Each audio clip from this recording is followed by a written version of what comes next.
All right, we are going to begin Module 10. This module really takes a look at motion, like we discussed in the last module, from a standpoint of why things move the way they do, rather than just measuring how fast they're going and in what direction. We're going to specifically look at why they move the way they do.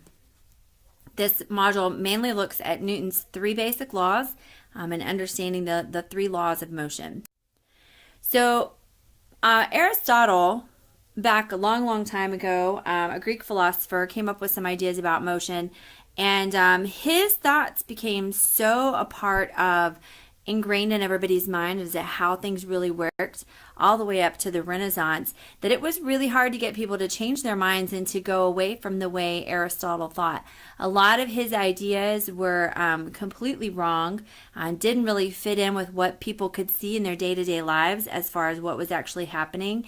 It became so ingrained, in fact, in people that a lot of the church's tenets and beliefs had to do with Aristotle and what he said. And so to go against what Aristotle was saying, the scientists in the Renaissance era, like Copernicus or Galileo or Sir Isaac Newton, to go against Aristotle was to go against the church itself. So there was a lot of backlash, and a lot of scientists had to do a lot of very, very careful study and come up with lots of examples for why they believed things worked, rather than just following along with what Aristotle thought in his philosophical thinkings. This chapter is mainly about Sir Isaac Newton. We will talk about Copernicus and Galileo later on, because those have to do more with movement of things in space than with motion in general here close to the Earth and its gravitational field. So Sir Isaac Newton, he was born in England in 1642. There were lots of things that Sir Isaac Newton was credited with discovering. First and foremost, the three laws of motion. Everybody knows there are Newton's three laws of motion. He also came up with gravitational theory. People knew what gravity was before Sir Isaac Newton, and the whole story of him sitting underneath a tree and the apple falling out of the tree and landing on his head. What Sir Isaac Newton did was he took, not only do when things fall, do they fall towards the earth, he came up with the idea that the reason why the sun and the moon and everything acted the way it did was because gravity happens out in space as well. So it's really a universal gravitational theory, that it's not just close to the earth that it happens, but it happens everywhere. He came up with the idea that white light that we see as just regular light is composed of all the colors.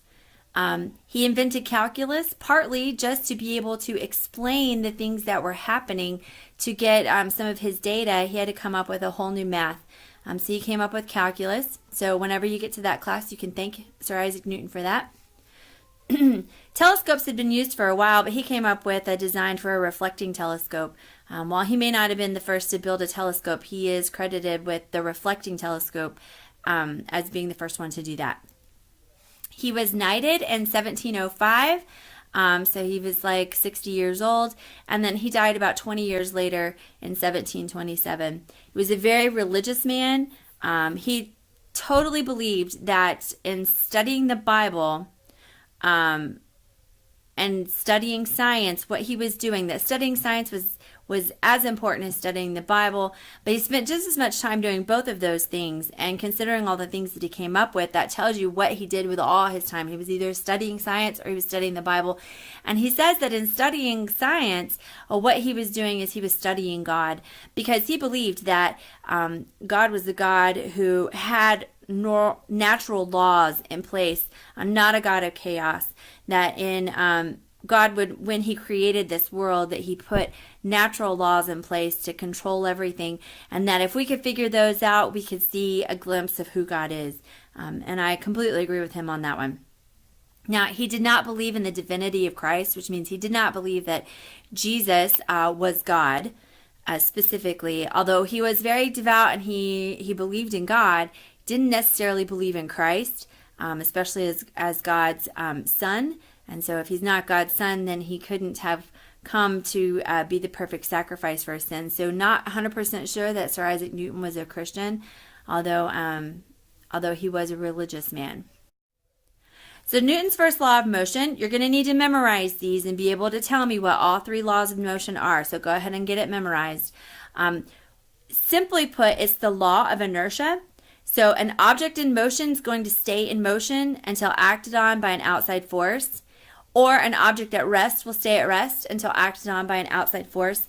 You can combine those two statements together and just say an object in motion or at rest will stay in motion or at rest until acted on by an outside force. That means that if there's no other forces involved, a ball that is rolling will continue rolling forever until something makes it stop. Now, as far as you and I know, when you're rolling a ball, does it roll on forever and ever and ever? No, it usually slows down and it stops after a certain amount of time, depending on how hard the force was pushed against it to make the ball begin rolling. But we would say that it is being acted on by an outside force causing it to stop, specifically that force being friction. So the reason that this is inertia, or the law of inertia, is just by definition what inertia is. Inertia is a tendency for you to resist a change in your velocity. So to resist changing what you're doing is going to be inertia. I want you to think of yourself on a Saturday morning when you don't have anywhere to be. What does a teenager want to do? Lots of inertia. You don't want to get out of bed. You just want to stay in there, especially if it's cold and rainy outside and you're all nice and snug and warm in your bed. You don't want to get up. So that would be a type of inertia. So if you're sitting still and you're at rest, you don't necessarily want to get up and get moving. Another place where you might see inertia, if you've ever noticed that when you're driving in your car, okay, you're not driving, when your parents are driving and you're riding in the car, and let's say they turn a corner and they take it kind of sharp. What does your body want to do? Well, you lean, right? You lean towards the wall of the car or the door of the car. The reason is because the car changes direction. Your body wants to stay going straight. And so you lean until the car makes you turn by being in the car. So if there was no wall on that car door, there was no door there to hold you in, or a seatbelt to hold you in, you'd totally be falling out of the car. That could be really bad news. Just a real quick story. It's pretty funny. The car I drove as a freshman and sophomore in high school, my dad had a wreck in it, and the passenger door on my little truck, it was like a little two-seater you could squish 3 people in, the door wouldn't shut all the way. And so if you took a corner just a little too fast, that door, which wasn't latched, would just swing open. And I almost lost a couple passengers at a couple different times due to the fact that they didn't buckle their seatbelts and that door didn't stay latched because of inertia. The door wanted to fly open. The passenger wanted to fall out when we changed directions. And remember, changing directions is a change in velocity. So inertia is you want to not change. You want to keep going the way you're going. So without a force directing on it, an object is going to want to move in a straight line. So if you're going to apply a force to change direction, then you would have to apply a force. The ball isn't going to curve itself. You have to have a force applied on it to get it to curve. So why don't things stay in motion? Mainly because of friction. So friction is happening everywhere, and it keeps things from continue on in the motion that they're in as they're moving forward. So friction is going to be any force where it's a force that happens when 2 surfaces touch one another. And there's no such thing as frictionless force here, or frictionless surfaces that are rubbing against each other. And it really comes down to, at a microscopic level, every surface has a little bit of bumps and grooves. They're not perfectly smooth. So if there were no friction, Newton's first law would always be working. So a place where there is no friction is going to be in space. So they have sent up satellites or probes or whatever, and they've sent it out. And as long as you can get it up to the right amount of speed to be able to get away from gravity, which we'll talk about in another chapter, once you get out into space, you don't have to keep having your engines going in order for you to keep going, because once you get out there, there's no air slowing you down. There's going to be no friction, and they will keep going and keep going and keep going. So an example of that would be Voyager 1 and Voyager 2. They are still flying out there in space and exploring, taking pictures, sending pictures back, gathering data, and it's all because of Newton's first law. So they sent Voyager 1 and Voyager 2 out, these little probes, and the probes are constantly taking pictures and sending it back to us. And it's Newton's first law, because once they got out there, even though they would be running out of gas, engines may be failing, once they have some forward momentum going on out there in space, they're going to keep going at that speed because of inertia. So to an extent, we would say on ice, there's no friction, although there will be some friction. The closest we can get to on Earth as having frictionless surface would be on ice. So if without friction, objects in motion are going to keep going indefinitely along a straight line path, right? There are two natural forces that happen, and that without an outside force being placed on it, and those are going to be gravity and friction. So anytime two surfaces are touching, you have friction, and gravity just has to do with your closest to a body that has a lot of mass, like the Earth. So friction can be strong enough to hold off of gravity.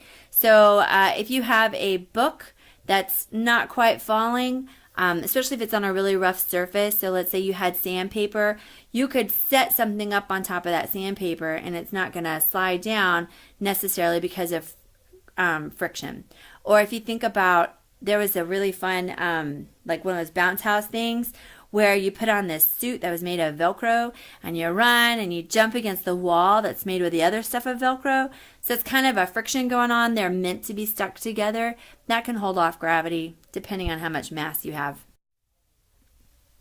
So the strength of the frictional force between objects is going to be dependent on the characteristics. So if something is a very rough edge, you're going to have a much stronger frictional force. So between glass and water, there is force there, but there is not a strong frictional force. Now, between the two pieces of your Velcro, then that is a strong frictional force because of the characteristics.